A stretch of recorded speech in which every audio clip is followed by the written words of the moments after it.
Hello दोस्तों, स्वागत है आपका हमारे चैनल डाटा 24 में। तो कैसे हैं आप सब? आशा करता हूं कि आप सब ठीक ही होंगे। आज एक बार फिर बढ़ते हैं रहस्यों की रहस्यमय दुनिया डाटा 24 की एक सच्ची घटना की ओर। इससे पहले अगर आप हमारे साथ नए हैं तो सब्सक्राइब करें हमारे चैनल को और जुड़ जाइए हमारे चैनल डाटा 24 में। हम आपके एंटरटेनमेंट के लिए हर रोज़ नई कहानियाँ और सत्य घटना पर आधारित तथ्य लाते रहते हैं। आपका ज़्यादा समय नहीं लेते हुए लेकर चलता हूँ आज की हमारी नई कहानी की ओर।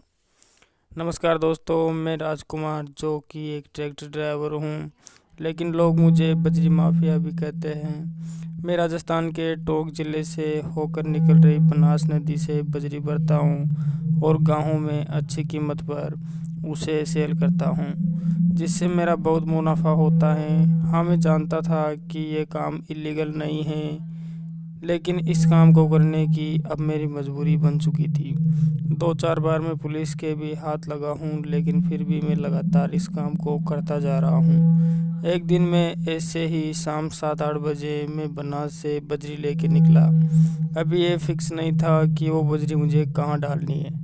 मैं बनास से बाहर निकलकर रोड पर लग गया और मेरी ट्रैक्टर वैसे बजरी लोड करने के बाद रफ्तार पकड़ लेता है।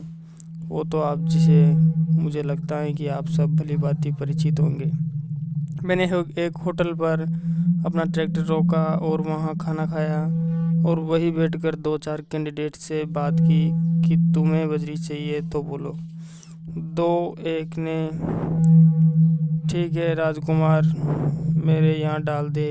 ऑर्डर कंफर्म हो गया। मैंने फिर से ट्रैक्टर का एक्सीलेटर दिया और मेरे ट्रैक्टर ने वापस से रफ्तार पकड़ ली। अब मैं 4 लाइन पर चल रहा था। उसी बीच दूसरी साइड से मुझे पुलिस की कार आती हुई दिखाई दी। सायरन बज रहा था और मेरी धड़कनें तेज हो गई कि साला आज एक बार फिर से 4 लाइन पर फाइन भरना पड़ेगा। अब हम शायद ही इनसे बच पाएंगे। वह गाड़ी उसी साइड से थोड़ी आगे गई और वहीं पे एक कट था, वही से वापस मुड़ी और मेरी वाली साइड में घूमकर ऐसा लग रहा था जैसे वह मेरा पीछा कर रही हो। मैंने सोचा कि मुझे ट्रैक्टर अब रोकना नहीं है, चाहे कुछ भी हो जाए। मैंने ट्रैक्टर को और ज़्यादा तेज़ भगाया और वह कार भी मेरे पीछे ही चल रही थी। उसमें कितने पुलिस वाले थे, कहाँ बैठे थे, यह सब मैं नहीं देख पाया, लेकिन उस कार के ऊपर लगे सायरन को देखकर मेरी धड़कनें तेज हो रही थी। मैं ट्रैक्टर को पूरे रोड पर घुमा घुमा कर चला रहा था कि कहीं वो कार मेरे आगे ना निकल जाए और मैं पकड़ा ना जाऊं। 4-5 किलोमीटर तक लगातार ऐसा चलता रहा, लेकिन अब मैं इसे ज़्यादा बर्दाश्त नहीं करने वाला था। आगे आबादी वाला क्षेत्र आने वाला था और मुझे लग रहा था कि कहीं अगर ट्रैफिक जाम मिला तो मैं ज़रूर पकड़ा जाऊंगा। जुर्माना तो देना ही पड़ेगा, लेकिन साथ में बहुत ज़्यादा मारने वाले हैं ये मेरे को। उन्होंने आगे थाने में भी ज़रूर कॉल कर ही दिया होगा।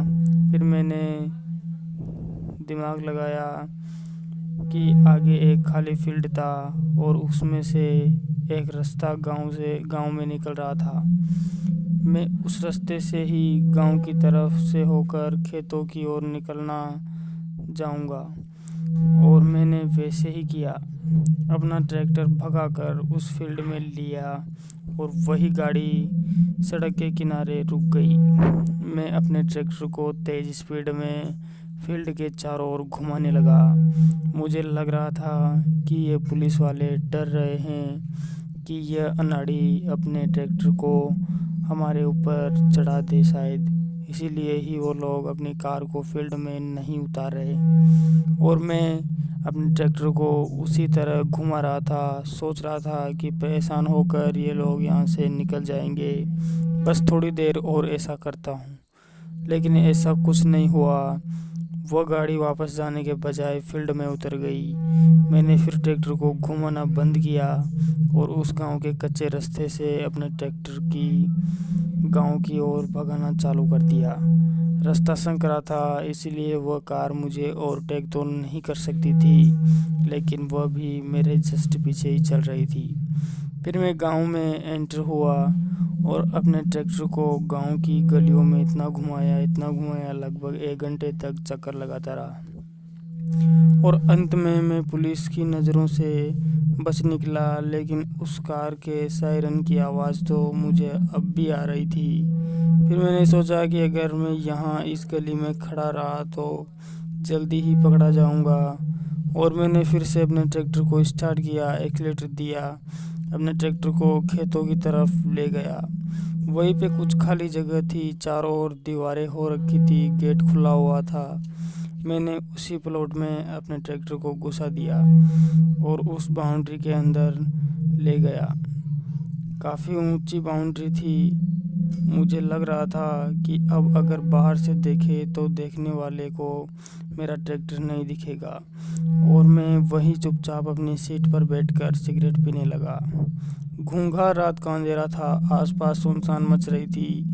पुलिस के डर के मारे मेरे और सारे डर खत्म हो चुके थे।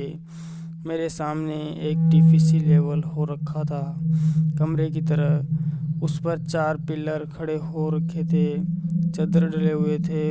उनके बीचों बीच एक आदमी की सिगरेट की चिंगारी मुझे दिखाई दी, जैसे वो सिगरेट पी रहा हो। बार बार उस चिंगारी को हलचल कर रहा था। मैंने सोचा कि लगता है ये प्लॉट इसी आदमी का है, लेकिन इसने तो मुझसे कुछ नहीं पूछा। कम से कम ये तो पूछता कि भाई कहाँ से आए हो, यहाँ मेरे प्लॉट में क्या कर रहे हो। खैर छोड़ो, अब मैं ही इससे बात करता हूँ। इसकी गांव में किसी से जानकारी होगी तो ये कॉल करके उससे पूछ तो लेगा कि वह पुलिस की कार गांव से वापस 4 लाइन की तरफ निकल गई क्या। अगर निकल गई हो तो मैं भी फिर अपने हिसाब से रवानगी जैसे तैसे करके वहाँ से तो किरण लेके मैं उस आदमी के पास वो जो घटना पहुँचा। उसके 2-4 घंटे तक तो मुझे कोई होश नहीं था। ऐसा लग रहा था जैसे मैं कोई सपना देख रहा हूँ। केवल सिगरेट जली हुई थी और उसमें अपने आप हलचल हो रही थी, जैसे कोई उसे पी रहा हो। और नीचे देखा तो भस्म का ढेर हो रखा था, ऊपर चादर काले हो रखे थे, जैसे वहाँ बार बार कुछ ना कुछ जलाया गया हो।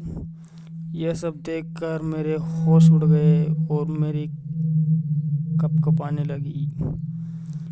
मुझे एक पल के लिए होश नहीं था कि मेरे साथ ये क्या हो रहा है। हाथ पैर कांप रहे थे। मैं डरता हुआ ट्रैक्टर की ओर बढ़ा और जल्दी से अपने ट्रैक्टर को स्टार्ट किया और ट्रैक्टर में तेज साउंड में स्पीकर चालू कर दिए।